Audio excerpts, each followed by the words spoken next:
Assalamualaikum warahmatullahi wabarakatuh. Halo teman-teman pecinta satwa. Kemana menghilangnya tubuh orka yang mati di lautan? Apakah mereka mengambang di permukaan laut dan jadi makanan bagi para scavenger? Atau mereka tenggelam ke dasar laut dan dimakan oleh penghuni laut dalam? Atau mereka menghilang begitu saja? Jika orka mati di pantai, kita bisa melihat bangkai mereka yang besar. Orka yang terdampar dan tidak bisa kembali ke laut biasanya akan mati karena kepanasan dan jeroannya rusak akibat berat tubuhnya yang menekan organ dalamnya. Pertanyaannya, sejauh ini admin belum menemukan bukti orka yang mati di lautan dan menyisakan tubuhnya yang jadi bangkai. Apa mungkin admin kurang jauh mainnya hingga belum menemukan buktinya, atau emang gak ada buktinya? Semua yang hidup pasti akan mati, dan paus pembunuh juga pasti mengalaminya. Dan ketika mereka mati di lautan, pasti menyisakan tubuhnya yang kaku dan perlahan membusuk. Jika mengambang, maka pasukan scavenger pasti akan memakannya. Jika tenggelam, penghuni laut dalam juga pasti akan memakannya.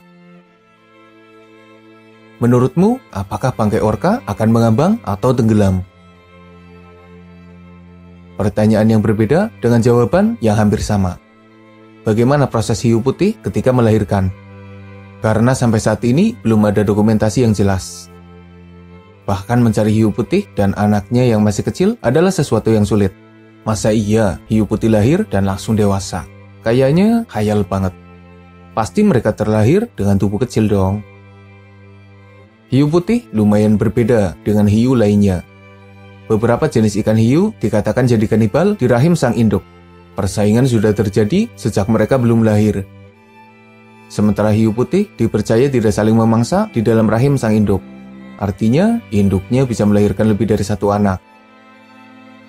Sampai saat ini, para peneliti masih berusaha untuk mencari dokumentasi dari kelahiran hiu putih.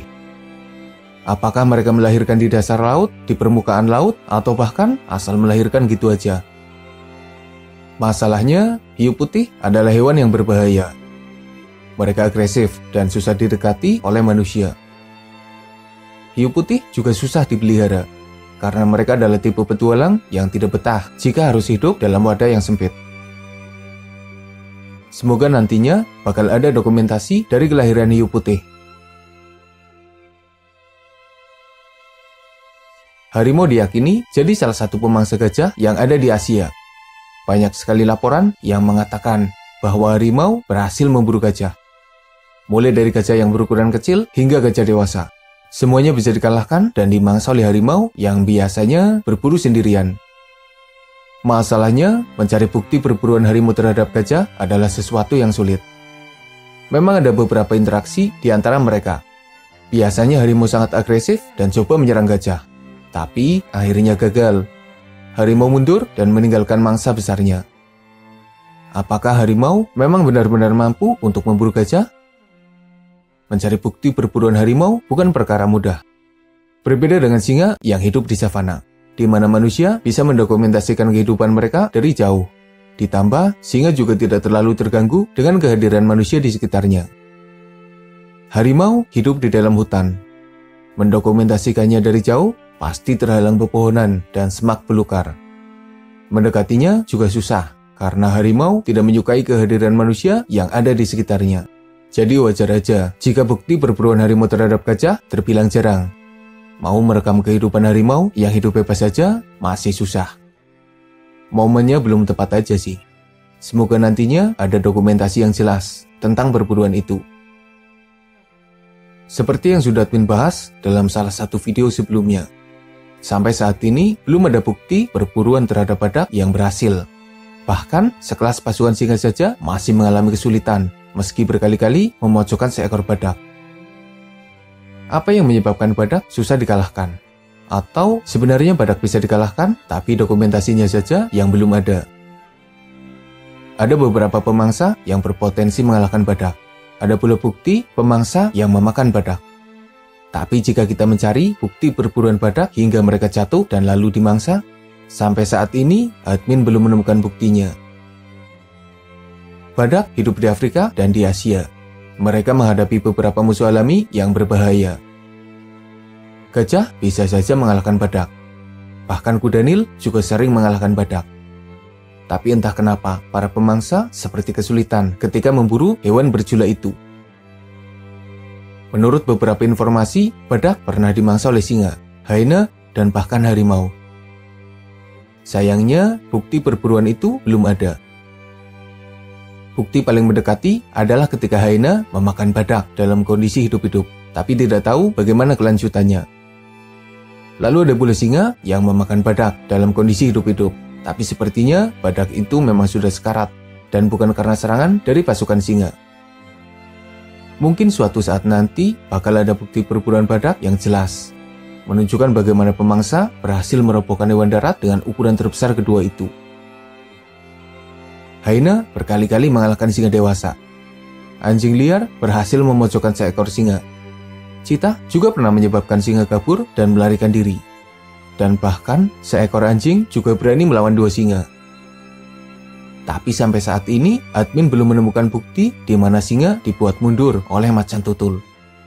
Padahal, macan tutul jadi salah satu pesaing singa yang paling beringas dan super nekat. Tapi kalau berhadapan dengan singa, mereka seperti kehilangan nyali. Macan tutul memang pernah kedapatan memakan singa kecil. Tapi jika menghadapi singa dewasa, macan tutul seakan tidak berdaya sama sekali. Jangankan singa jantan yang bisa mengalahkannya dengan mudah, melawan singa betina saja tidak berdaya. Bahkan yang sendirian juga tidak berani dihadapi. Apa yang menyebabkan macan tutul seakan tidak punya nyali jika lawannya adalah singa? Apakah tidak ada bukti yang menunjukkan macan tutul berhasil mengalahkan singa? Ya, setidaknya mereka berhasil mengejar dan menyebabkan singa kabur, seperti yang dilakukan cheetah. Semoga nantinya bakal ada momen yang diharapkan. Mungkin ketika induk macan tutul berjuang melindungi anaknya dari ancaman singa betina yang sendirian. Ya, semoga saja kita bisa melihatnya. Manusia selalu membandingkan harimau dan singa. Sebagian bahkan mengadu mereka, saking penasarannya untuk menentukan siapa yang lebih hebat. Secara alami, singa yang habitatnya di Afrika tidak bisa bertemu dengan harimau yang habitatnya di hutan Asia. Tapi seperti yang kita tahu, di kawasan India ada singa Asia yang seharusnya hidup berdekatan dengan harimau benggala. Kenapa mereka tidak bertarung secara alami? Setidaknya bertemu dan saling mengancam. Dari informasi yang admin baca, habitat singa di India sangat terbatas. Hampir semua singa Asia hidup di Taman Nasional Gir, wilayah Gujarat. Sementara harimau benggala yang tersebar di hampir seluruh kawasan India tidak mendiami wilayah Gujarat atau sekedar mendekati habitat dari singa Asia. Jadi meski keduanya hidup di habitat yang berdekatan, tapi mereka tetap saja terpisah dan tidak bisa bertemu secara alami. Mungkin kasusnya seperti harimau Sumatera yang tidak bisa berinteraksi dengan burung cendrawasih di Papua, atau macan tutul Jawa yang tidak bisa berinteraksi dengan anoa di Sulawesi. Dan satu lagi momen paling langka yang masih menjadi misteri, yaitu pertarungan antara macan tutul salju menghadapi pesaingnya. Apakah mereka benar-benar aman dari pesaingnya dan tidak punya lawan yang mengusiknya? Bahkan beruang kutub yang perkasa juga masih terusik dengan serigala. Puma yang hidupnya di pegunungan juga menghadapi beruang. Masa iya macan tutul salju tidak punya pesaing di habitatnya? Mungkin saja ada, entah serigala gunung, kucing lain, anjing liar, burung pemangsa, ular, atau bahkan anggota Masdelidae. Tapi sejauh ini, macan tutul salju tidak pernah berhadapan dengan pesaingnya sama sekali. Sepertinya kondisi habitatnya yang terisolasi dan jauh dari pesaingnya menyebabkan mereka hidup dengan damai. Menurutmu, siapa lawan yang berpotensi mengusik dominasi macan tutul salju? Itulah beberapa misteri dalam dunia binatang yang sampai saat ini belum ditemukan bukti dan dokumentasinya. Pertanyaan-pertanyaan yang muncul di kepala admin dan mungkin juga di kepala kalian. Mungkin admin aja yang belum menemukan buktinya. Jadi, jika kalian menemukan bukti dari beberapa misteri yang ada dalam video ini, kalian bisa berkomentar agar misteri yang ada mulai terkuak. Semoga bermanfaat. Makasih udah nonton, mohon maaf jika masih banyak kesalahan.